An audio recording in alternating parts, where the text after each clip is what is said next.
president serious or was he joking this weekend when he said he might block a Washington Commanders stadium deal if they don't change?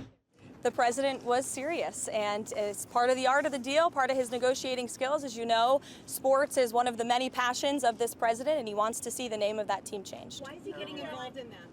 Why does he see that? I think you've seen the president gets involved in a lot of things that most presidents have not. He's a non-traditional president. He likes to see results on behalf of the American people. And if you actually poll this issue with sports fans across the country and even in this city, people actually do support the president's position on this and the name change. So Israel, we've seen stepping up some attacks in Gaza.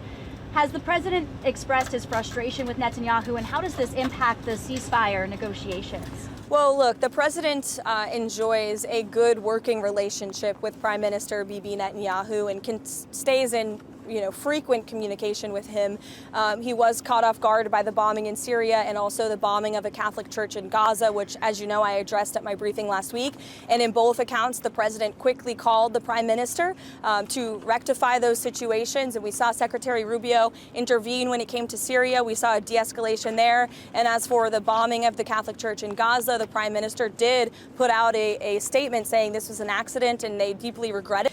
That action on behalf of the state of Israel following his conversation with the president. The president talked about this and answered these questions for you pretty extensively in the Oval Office. He has no plans to fire the Fed chair, but he has been very transparent in expressing his displeasure with Jerome Powell's management of the Fed and also his policies. And the president is right, by the way. He's been saying this for a while, but finally, economists and experts are agreeing with him that Jerome Powell should cut interest rates. If you look at our country, by every economic metric right now, it is booming. Look at the trillions of dollars the president has brought in foreign investments. Look at inflation, like I said, continues to go down. He's basically defeated it in just 6 months. If you look at the massive deregulatory campaign this administration has lost, look at the cost of goods. The cost of oil is down 20%. We've added 700,000 jobs to the economy in just 6 months. The manufacturing sector is ticking up again. By all accounts, this is a good economy. In fact, the Wall Street Journal, wherever you are, did in fact give credit for that today. They said that the economy has its swagger back,